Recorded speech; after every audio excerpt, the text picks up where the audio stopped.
All right, welcome in everybody to Wednesday's edition of Daily Bread.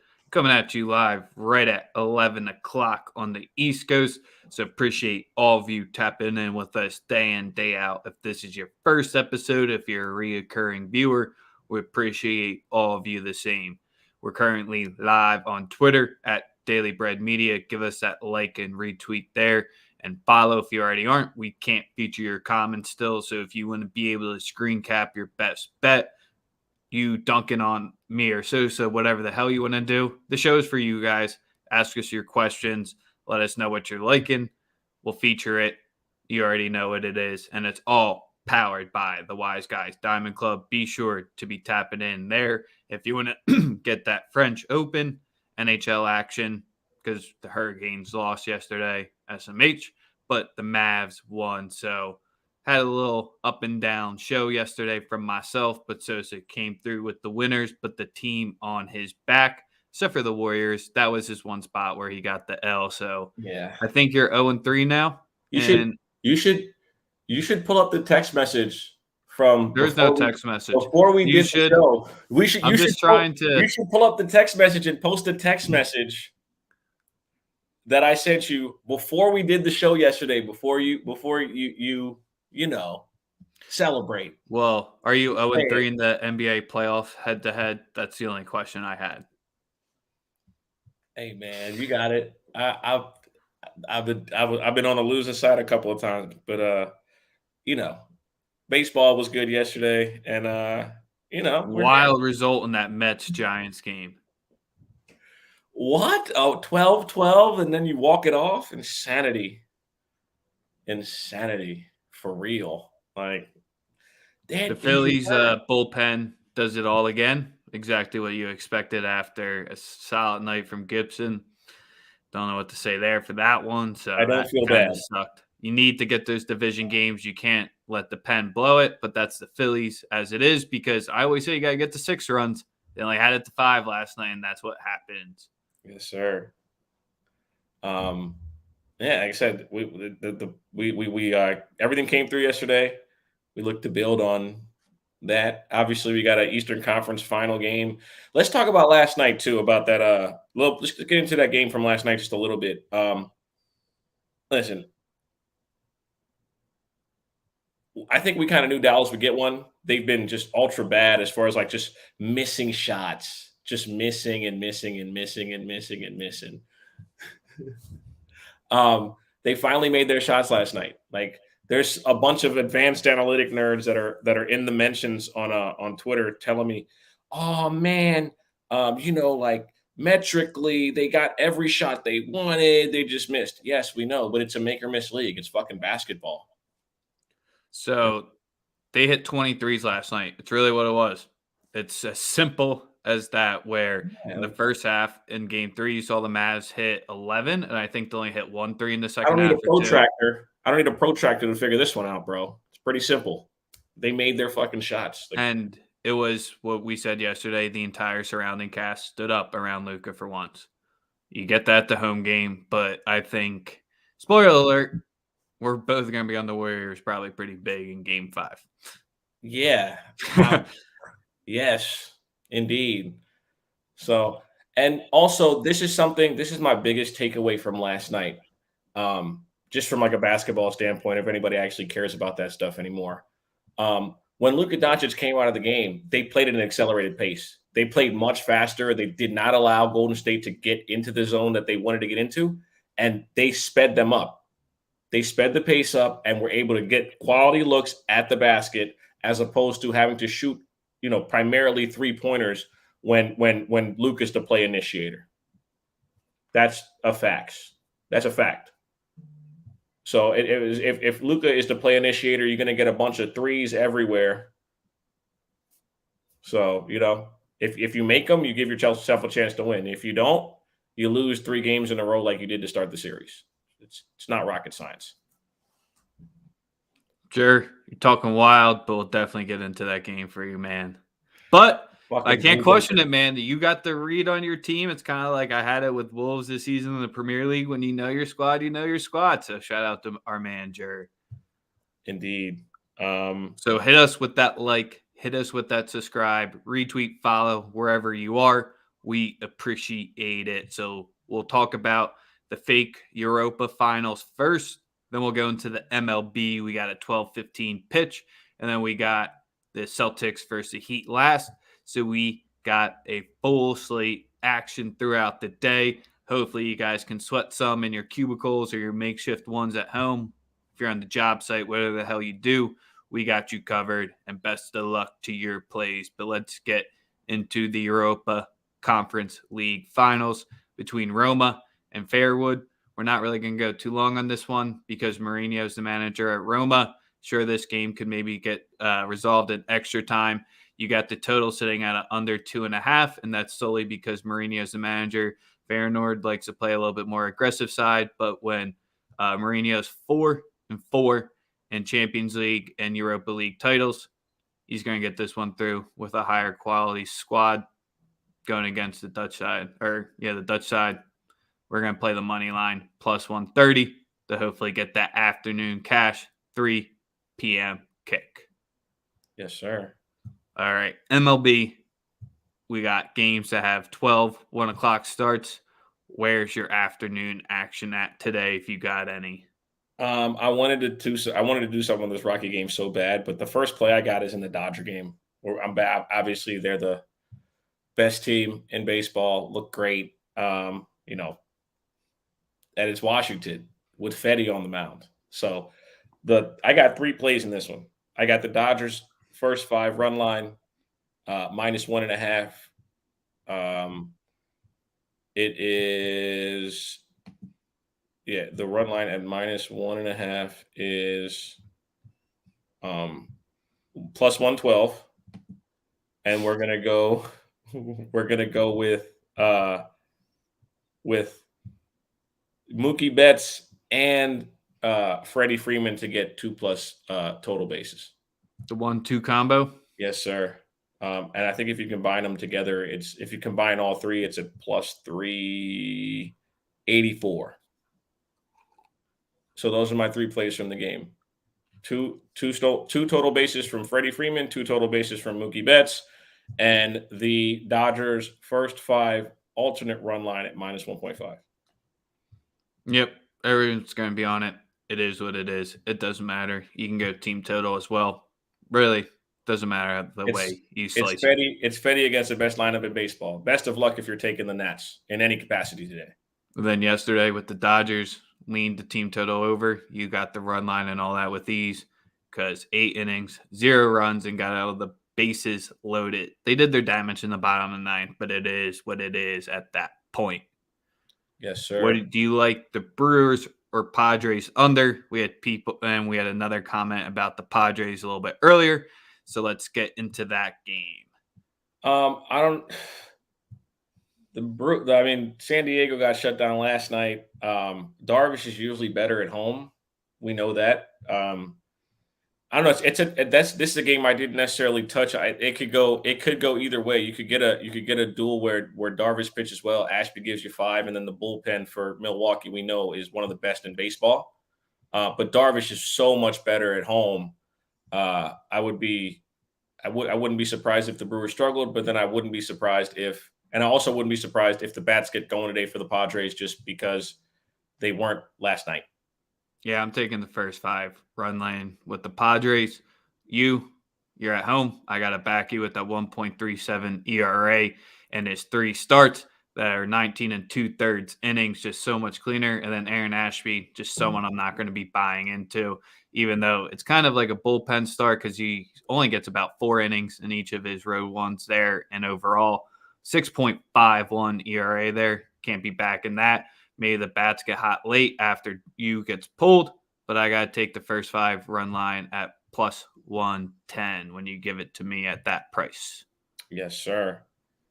The next play I'm on is in the Orioles Yankees. We're going to go over 7.5 again. That was a VIP play, but I'm going to go over 7.5 runs in the game.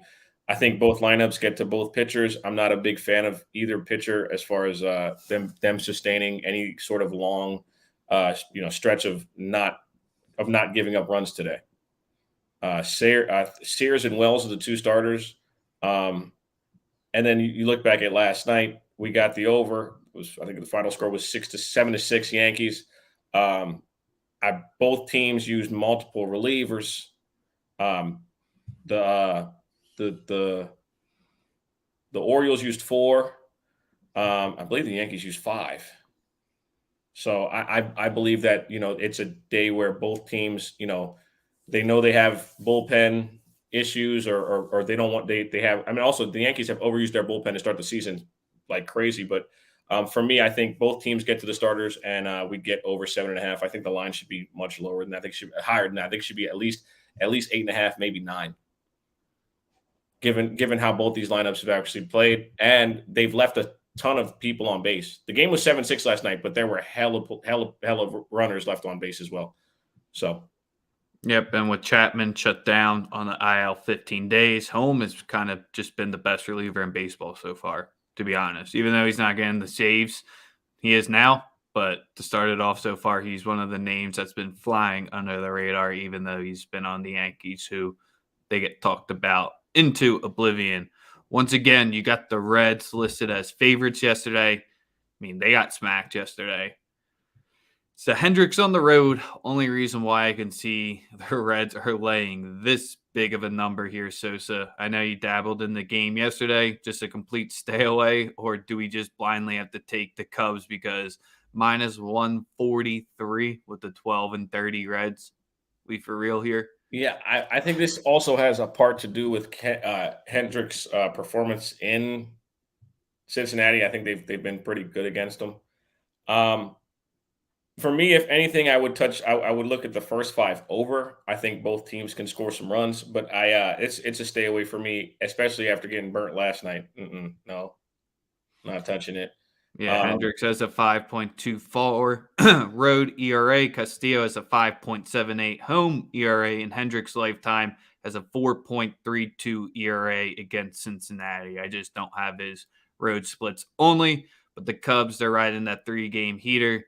The Reds, they're just doing what the Reds usually do. So that's why I can't knock on anyone that's just blindly taking the Cubs at plus money today because it would have came through yesterday with these. Anything else you like on this slate? Because it's kind of gross where it looks like today's the travel day more than tomorrow is, or we'll have like back-to-back semi-travel days to get these weekend series started. The play that I like is the only other play that I like is Houston's team total over 4.5. I like the matchup against Quantrill. So, and I'm not touching no Detroit Tiger games, Ace. No, sir. No. Nope. I ain't touching that. Staying away from the Mets San Francisco with how much the pens are used there. We had our main man, Evan, dropping. He's rocking with the Phillies team total. Can't knock that because with Ranger on the mound tonight, it's a wild ride if you're going to be taking them on the money line, and especially with that bullpen you already know. And if you're going to fade Morton, probably not the best idea. Boston versus Chicago is probably the only decent game that we can talk about, or Miami at the Rays. But let's get into Celtics Heat. It's tough to do it, talk about it at 11:21 when the notorious roster maneuvers Heat +2 could easily switch to a -2 at this point. And no, it's -2 now. The Heat. Oh, no, I'm sorry. It's Celtics -2. I'm tripping. My fault. Yeah, that's what I'm saying. Maybe people get ruled in, get ruled out. Both of these teams have been at moving, so I think you basically just play at the money line at this point because I really don't think there's any value on these 2-point spreads. Just as an overall for the NBA playoffs, this has been the largest margin of victory for each. Regardless of what it is, the spreads really haven't mattered in the long run. Sosa, who do you like to win here? I think everyone who's been tuning in knows where you're going here. And I think it's a green color. Yeah, I'm on the Celtics tonight. No question. I like a -4.5. They'll win the game. They'll win the game by margin. Jimmy Butler, not right, not 100%. Boston -4.5 at +128. Jimmy Butler's not right. Tyler Hero's not right. Bam Adebayo can't play against starters. Yeah, it's a simple take for me. I know Miami's very good at home, but I just think it's just too many pieces that are just banged up or not right to compete against this Boston team at full strength or closer to full strength than them. The only thing that would worry me is if Rob Williams doesn't play. Obviously, Rob Williams has been kind of the linchpin to the defense. He provides a level of rim protection that other guys do not. He also, I mean, you could say that he's the reason why Bam Adebayo hasn't played well, but Adebayo has been guarded well by old ass Al Horford. So it's not necessarily him. It's just the level of resistance that you get from Robert Williams at the rim against other players. Also, him as a lob threat has been, absolutely dynamic in this series, and just across the board, I just don't believe that. I just don't believe that Miami has enough, especially if Hero's not 100%. Jimmy does not look 100%. But yeah, that's just how I feel, and what I believe to see. I mean, we're gonna find out obviously if Hero's playing or not. Even if Hero is playing, I do not think he will be right. So that is my assumption. I believe that if he doesn't play, it hurts them so much offensively because they rely on him to score the ball, and if he's not in the lineup, it hurts. You can't take a 20-point per game scorer away from a team that can become anemic scoring the ball at times and expect positive results. That's a recipe for disaster, in my opinion. So I have to side with the Celtics tonight, and I expect Jaylen Brown to have a good game. Jaylen Brown's turned the ball over like fucking hotcakes. So I just I have him tonight having a good game. I think that his points 24.5 is minus 105. Yep, 24.5. I think it's a Jaylen Brown night. I think he balls tonight. He's such an anomaly sometimes, bro. Like, he turns the ball over like hotcakes when he dropped the 40. Last game, like, he was the only guy that was not playing well. Like, they blew him out, but he did not look great. I just think he makes a statement tonight. I like Jaylen Brown to go off tonight. That's the only real player prop that I'm on. What about you? Tatum listed at 28.5, sitting right around that same price, the minus 110. Man, for some reason, it's just the Celtics seem too easy here. I'm not gonna put the money on the Heat tonight, just because when you're talking if Hero's not gonna play, you kind of just have to invest into the money line right now. You could go series price at plus 160. I think that's a little bit crazy because their money line is only plus 110 here. But I was saying on the last episode before when we're previewing that Hero shouldn't make that much quote unquote big of a difference just because the level he gives you on defense, especially against the Celtics right now, he's been almost a net negative. But when you force Oladipo to be one of the 20 plus scorers and you get the rest of the bench into that much time, that's where the shortened depth just really got their legs done. They kind of just fold it in that game. So that's where I think they definitely come out strong in the first half. So I don't think it's going to be as much as a cakewalk as we saw in game 4 here. But I think the Heat show some level of resistance here. But I do ultimately agree with you, Sosa, that the Celtics get it over the line. But I wouldn't be shocked because it just seems like the world and everybody's rocking with the C's tonight. So I wouldn't be surprised if the Heat just ruins everyone's day because to all that point, still only plus 110 on them on the money line, only a 2-point spread. Something might be up. That's why I said what I said. I'm taking them to win and win by margin. I'm not even worried about the injury report. There are going to be shows and people who have more information, and listen, even if Hero plays, he will not be as effective as they want him to be. I'm on the Celtics. And like Dale said, Dale's right. If the Celtics don't win tonight, they're done. Because I don't think you can out chess match Spoelstra in 2 consecutive games while he's up. I don't see that. So I agree. I think the Celtics have to win tonight, and they will. But do you think the Heat's starting 5 is going to combine for 6 points per game? Or 6 points? It's actually 3.6 for the whole 5. Sorry, Anchorman. The shit you typed out. I was just reading what you put up there, man. Yeah, I gotta roll with. I said it's obviously they're not going to be that bad, but again, Jimmy's not right. Talent Strus ain't heroes. going to shoot 0 for 7 tonight. I can tell you that, even though we're not hiring him whatsoever. But Hey, he ain't going to have the dandy If Duncan green Robinson has special. to play valuable minutes in this game, They're you're screwed. not winning. You're not winning. Sorry to say it. Sorry to break the news to you, my brother. It's not going to happen. So, and like I said, that's just that. Like I said, that's me. I'm going off availability of players, and even if they are or aren't, I think that's really been the biggest mainstay in this series. Like just Yeah, when the Celtics have been shorthanded in game 1, it was ugly. No shit if missing Marcus Smart and Al Horford. It's going to look ugly. And then Spo, good enough to make the adjustments, get banned that minutes with Rob Will out. He comes back. Another good adjustment there. It's been a beautiful series of the coaches adjusting. And this is where in the round table, I took the Heat to win it. So that's kind of where I'll just be sweating that out, quote unquote, and thinking Spo, he'll have some chess pieces ready to make Ime sweat a little bit too much here. But when you just have it on the game winner on the line, whew, Jimmy, I think it comes down to the last possession, to be honest. I think we get some drama. We haven't had any in a while in the playoffs. I think we get drama tonight. Celtics by 5 minimum. Minimum. But yeah, that's all I got, man. I might drop some props, but Yes, sir. So we appreciate all of you who tapped in with us today. We hope we're able to give you some 20 minutes of release. Make sure you tap in with Sosa's pod. The last word on Sosa coming up later today. Beautiful day out there as well, depending where you are. cloudy. It's a little cloudy right now, but I don't think we're supposed to be getting rain. I think it's just cloudy. Yep. Go outside. Give us a like. Give us a retweet. Give us a subscribe. Enjoy the day. Peace out. Peace.